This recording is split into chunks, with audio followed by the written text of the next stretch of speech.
Happy Sunday, my friends.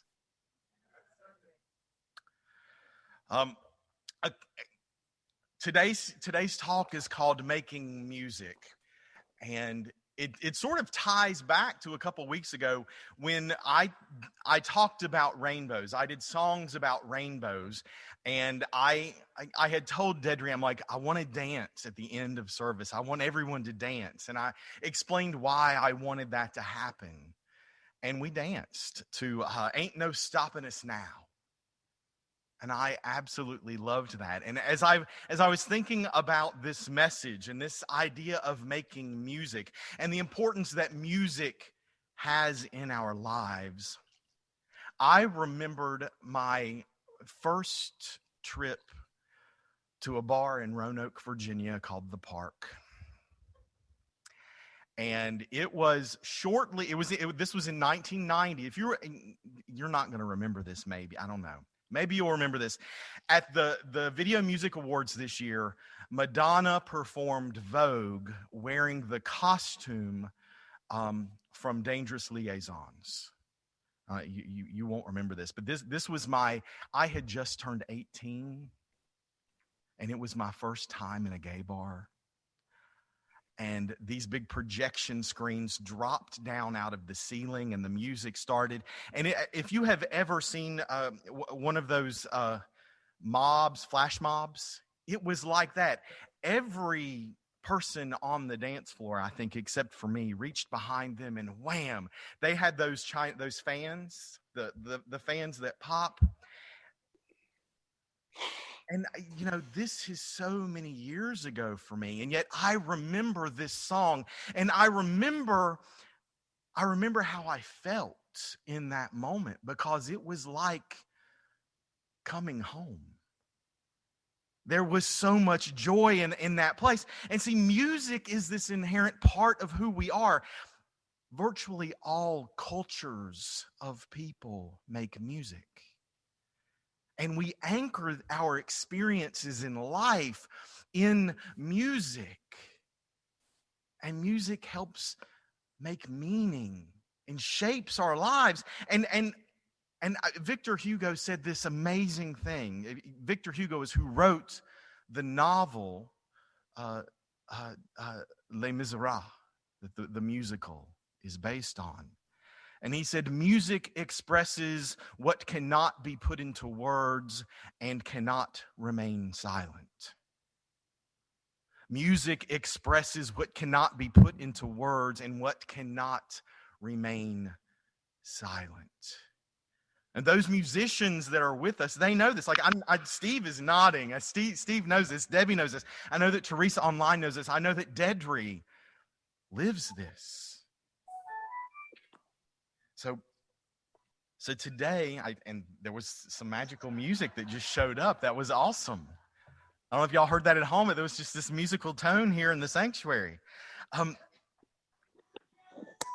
This morning, there it went again. Could you silence your cell phones? No.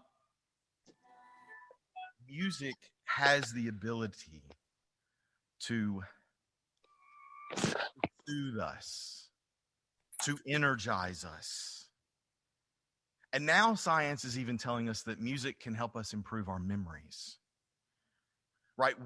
Our brains respond to rhythm and repetition and to tones and to tunes. And so music has become this incredible piece of our experience of life. Like experience is what happens on the inside. And so we have these events where we get to experience music and togetherness and joy. And so we want to look this morning at the science of music and see how that ties into our understanding. Yes?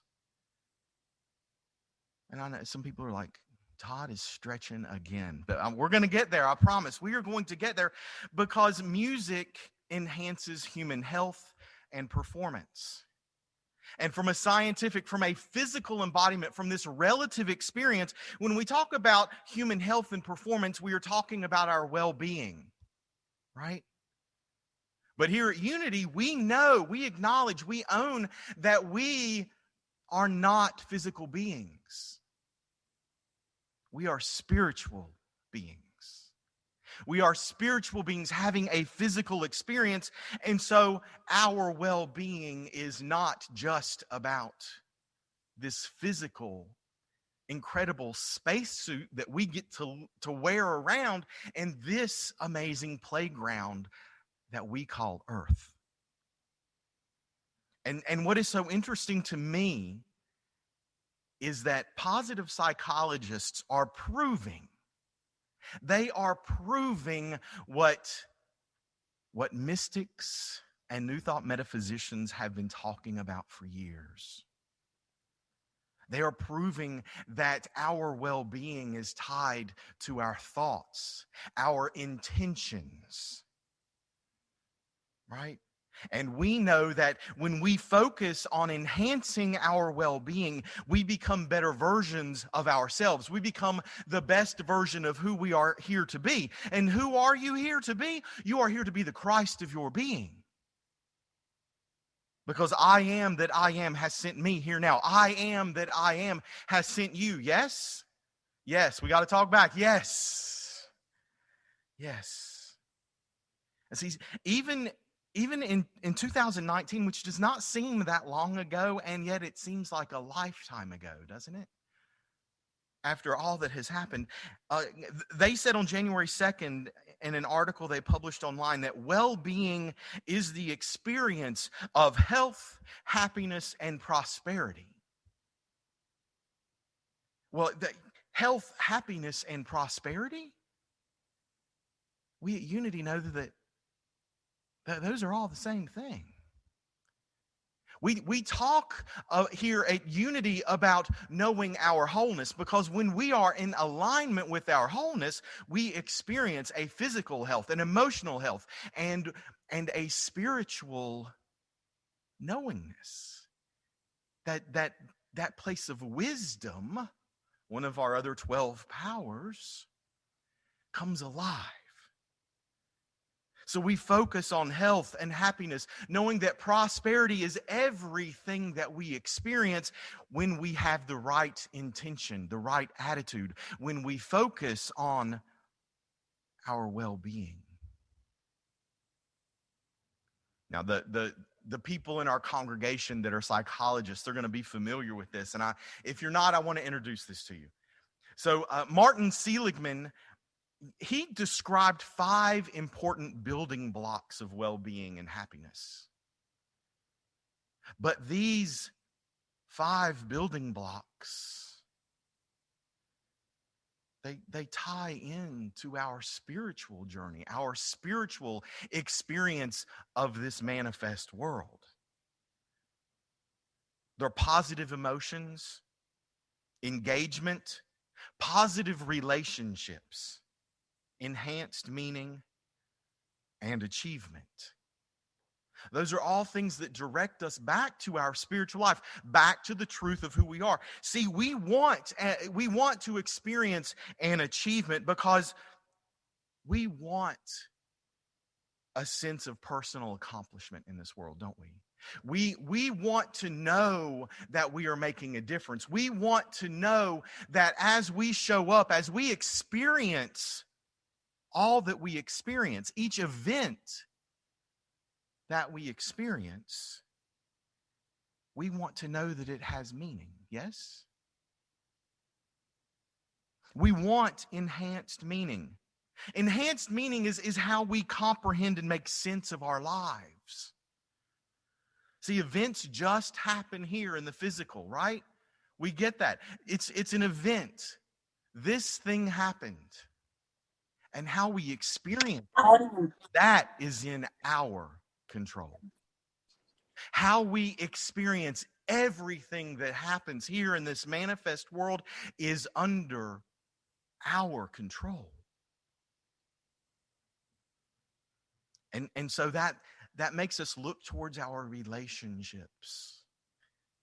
Here in the physical world, we want to have positive relationships for our well-being. In our spiritual unfoldment, we know that there is no other.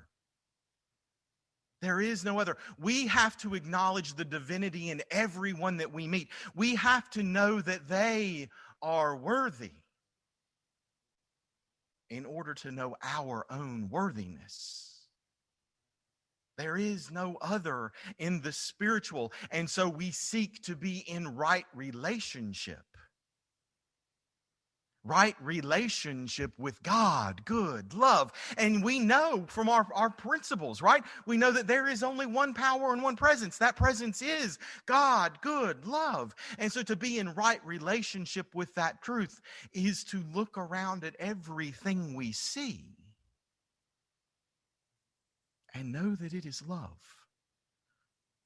We get to hold the highest and best good for that which is showing up, that is here to express as love. To hold that truth even when maybe it's not showing up very lovingly. To hold that truth even sometimes to bring ourselves back when we don't always show up lovingly. Everybody had that experience this week where you didn't show up lovingly? I had it a time or two. We want these relationships, this one true relationship, this right relationship. We desire that so much. This is the engagement. When we are truly experiencing engagement, time ceases to exist.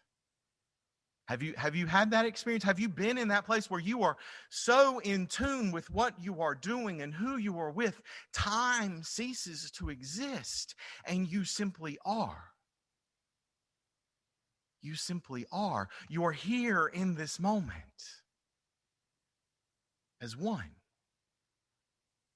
See, this is so important to what we teach at Unity, that we talk about prayer and meditation, because prayer and meditation help us get to that experience of timelessness, of flow, of being here and now, and being in right relationship and knowing that there is no other. And see, this we cultivate with positive emotions. And see, we say they're positive emotions in psychology. We simply know them as the truth and as the path. We know them as the path because we talk about things like joy. We have gratitude practices. We seek serenity. We cultivate interest. Right, we cultivate interest here because we do study groups, we read books together, we're getting ready to learn about prayer. See, we cultivate our interest so that we might have that engagement, that timelessness. Because we stand firmly in hope. We stand firmly in faith. We stand firmly in our conviction that the world will be a better place because we are investing our time, our energy, our love into a right relationship. We have pride. We have pride because I am that I am has sent me here now to do these things, to be this love in the world. And we focus on amusement here at Crystal Coast Unity. We focus on it so much that we get Betsy to hold a laughter club at least once a week. And if Betsy can't be here, she finds somebody else that's willing to hold the space and laugh with people. Because laughter makes a difference. And then the cornerstone of the practice that we have here is inspiration. We join together as a community of believers every Sunday to be inspired with one another. To be inspired with one another, with maybe some words that move us, but definitely with music that aligns our energy, that brings us together into a rhythm and into a vibration where we begin to know our wholeness, where we begin to know the wholeness because we are in right relationship with all of creation. Now excuse me, we focus on positive emotions because we want to focus, right? We know that whatever we hold in our imagination, whatever we vision is what we are going to experience. But the truth is there are events in this world that don't feel good. We know this, don't we? We know that there are events that don't feel good. But see, our spiritual well-being is our ability to rebalance. It's our ability to come back to our center, to come back to our. Remember Noah, he built an ark. Metaphysically, the ark is that sanctuary that we might be in the midst of any storm, and we can return to this place and be safe until it is time to come out again. Right? Till we find ourselves on firm ground.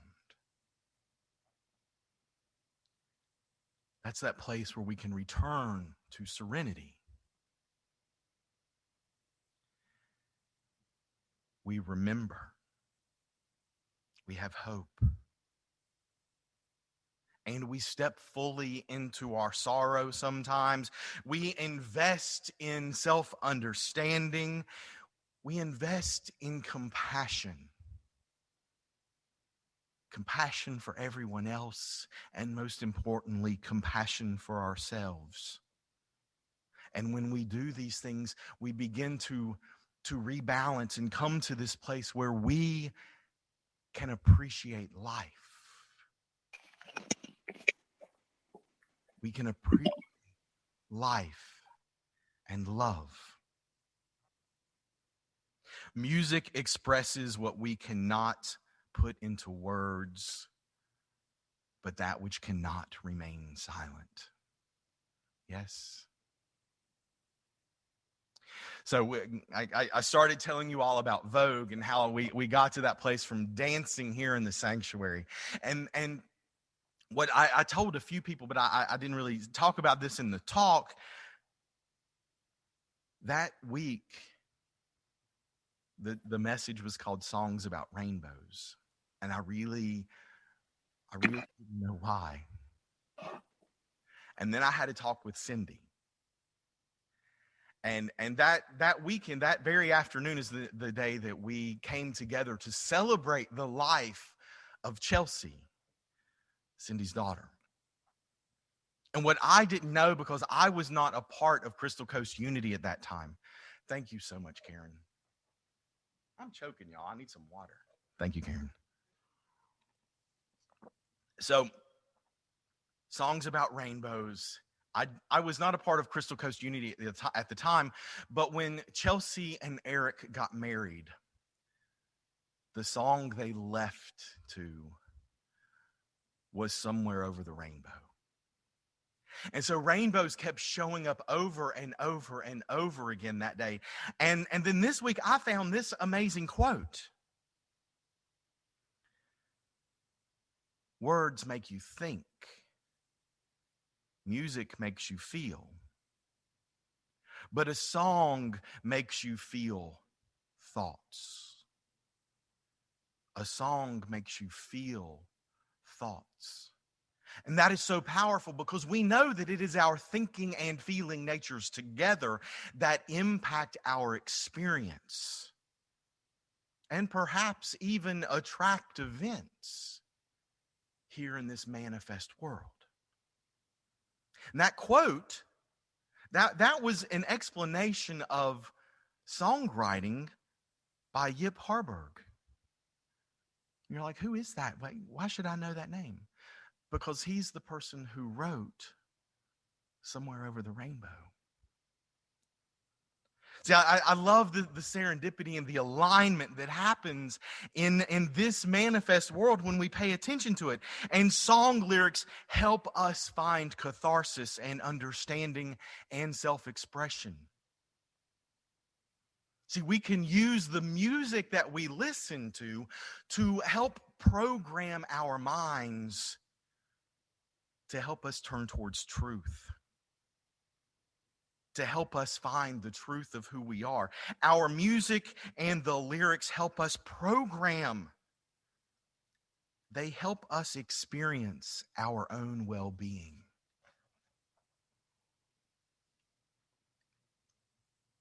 So this message started out when I was listening to an interview on public radio, and I don't even remember who the artist was, but they quoted Woody Guthrie. So just so you see how much goes into a service, Dedry was listening to Woody Guthrie songs all week, trying to find one that would fit. Didn't happen. But this quote is so powerful to me. I hate a song that makes you think you are not any good.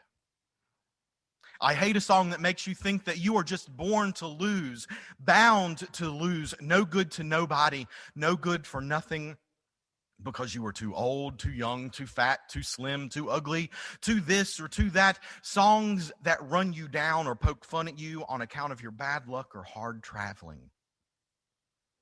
I am out to fight those songs to my very last breath of air and my last drop of blood.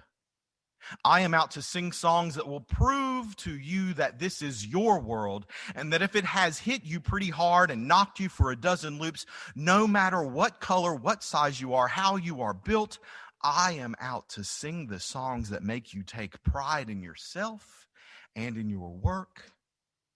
All the songs that I sing are made up for the most part by all sorts of folks just about like you. I could hire out to the other side, the big money side, and get several dollars every week just to quit singing my own kind of songs and to sing the kind that knock you down still further, and the ones that poke fun at you even more, and the ones that make you think that you've not got any sense at all. But I decided a long time ago that I'd starve to death before I'd sing any such songs as that. The radio waves and your movies and your jukeboxes and your songbooks are already loaded down and running over with such no good songs as that anyhow. Now that quote just it sucker punched me. Like it is so powerful, because if you turn on the radio, you know, depending on the station that you have it on, you could hear any number of songs that degrade people. Some that celebrate rape culture, put women down. There's a long list of things. And so we have to be clear. We have to be mindful of our diet. And our diet is everything that we consume, including media, including music. Because we want to align ourselves with truth, yes? And you are love. Say, I am love. I am love. And so that's why music is important to me. That's why music is so important at Crystal Coast Unity. See, Reverend Catherine and Dedry and it's not, we don't just like open up a songbook and choose something. A lot of time and effort goes into how do we shape this? Because it's not just some words and a prayer and a piece of music. I talked with Amy a couple weeks ago because she was coming to be the platform assistant while Reverend Catherine was gone. And so we talked about how the entire Sunday experience is meant to be inspirational. It is an entire arc of energy that we are trying to create a communal experience.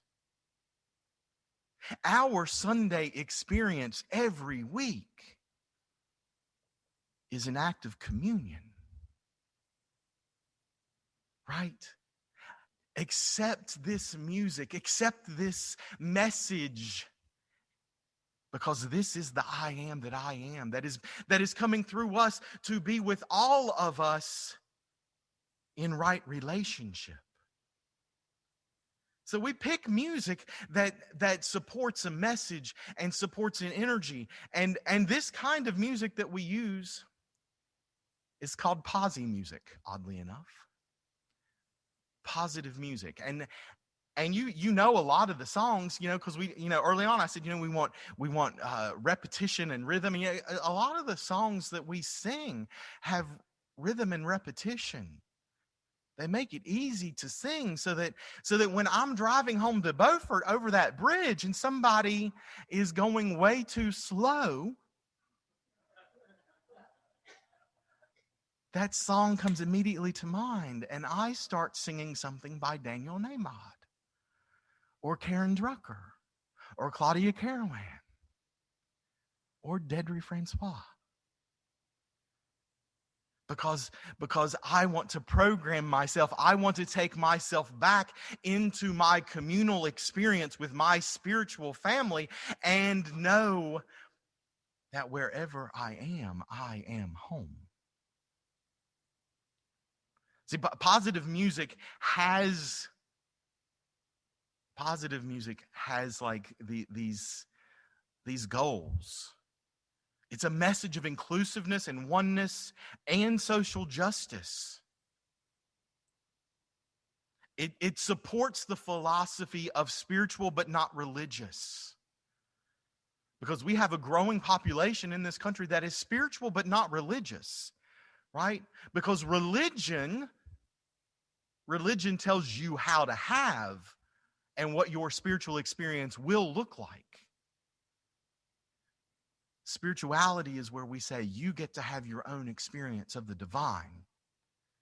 And we want you to have that. What is the inner knowingness in you? What is the God that is showing up as you wanting to do right now? What is the difference you are here to make in the world? We support that with our positive music. Right? Positive music is the antithesis of whiny victim love songs. Right? You know some of those. That turn on the radio, you might hear that. And while we know and we recognize that we have to step fully into our sorrow so that we can move through it, so that we can come back to the place of balance. If you listen to that whiny love song on repeat, you just get stuck there. Yeah?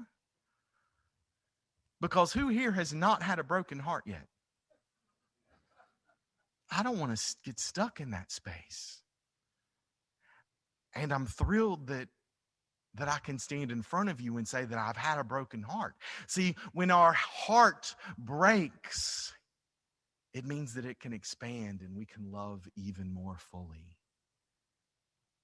more excessively, that we learn how to love wastefully because we know that there is no finite supply of love. Love is everything, and it just continues on and on and on. And so Empower Music, the people that like manage posi music, they say that posi music isn't political in any way. Because protest songs are not considered posi music, protest songs. So it's why we couldn't really sing anything by Woody Guthrie, because I think just about everything he sang is a protest song. But that takes me back to something that I said a couple months ago from Richard Rohr. There is no such thing as being non-political. Everything we say or do either affirms or critiques the status quo. Right? So everything becomes political. Everything. everything becomes political. Because being non-political, that's an illusion. Right? We have to stand in the truth that we know. And here at Unity, we come together in inspiration to remind each other of who we are. Right? And reminding each other of who we are, this is our power of understanding, showing forth in our lives. This is how we use our power of understanding, because spiritual understanding illuminates us with this truth, and this is the truth. If you come here one time and you leave after today, remember this: there is nothing that you have to do to be worthy of love, and there is nothing that you can do to make yourself unworthy of love. That is spiritual understanding. That is the truth. You simply are loved because you are love. That's it. That's what every great mystic has had the experience of knowing, that they are love and they are loved. See, that takes us back to our daily word today. I realize the power of spiritual truth. That realization sits in us and illuminates who we are. And we have to come back to that truth. That truth, we come back to that truth.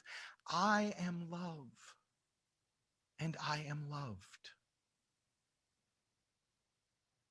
And so today, whether you need to believe in that transcendent God that is out there someplace, or you need a personal experience of God that is next to you, that will hold you and comfort you, or whether you are turning to this indwelling experience of Christ that is showing up as you are loved because you are love. And the transcendent, the personal, the indwelling, they all go back to the same place. But I want you to remember that there is nothing that God, good love, out there or over here can do for you that you are not willing to do for yourself from the Christ within. Do you get that? There is nothing that any God out there can do that you are not willing to vision, to stand in faith, to cultivate your strength, to know in the knowingness of who you are, that this is who you are called to be in this world. There is nothing that any God, good love out there can do that this power that is showing up as you right now is willing to stand forth and claim. Yes? That's the truth. And so if you're going to go home and look at the music you're listening to, and I hope you do, accentuate the positive and eliminate the negative. And the truth is I don't believe there is any in between. Find music that soothes your soul. Find music that calls you, because it affects your vibration, and your vibration is making music to the world. Namaste. So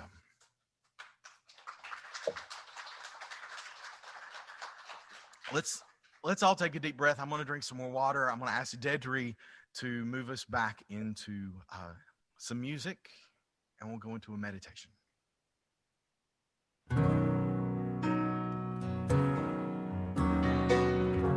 God, prepare me to be a sanctuary, pure and holy, tried and true.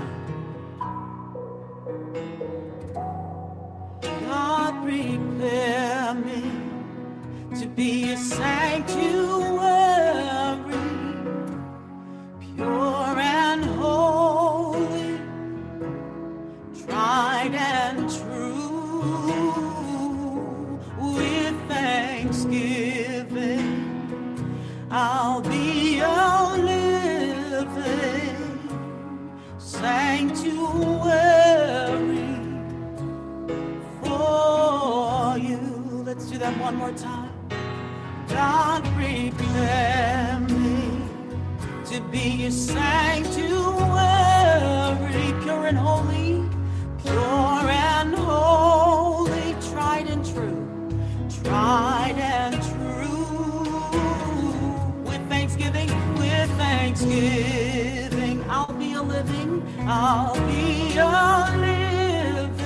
sanctuary, sanctuary for you. For you.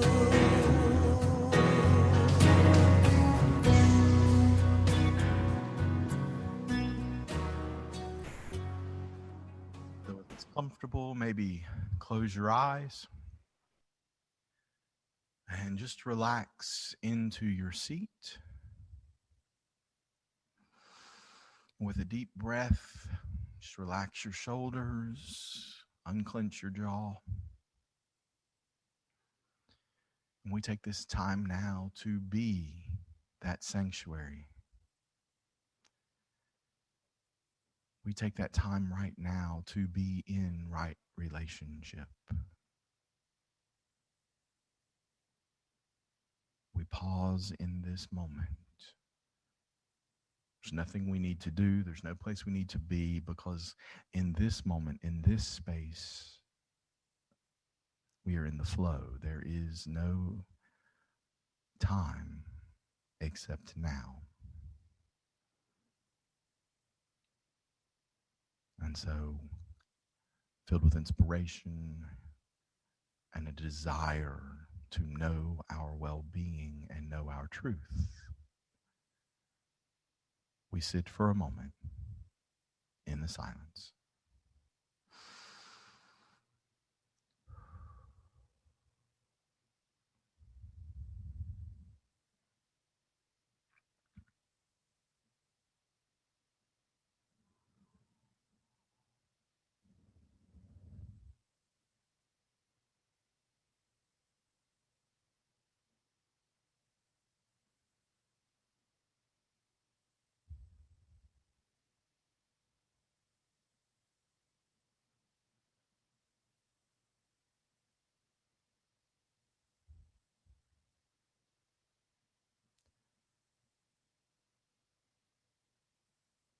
I am love. I am loved.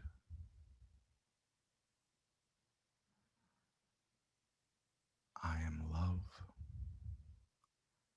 I am loved. And so it is.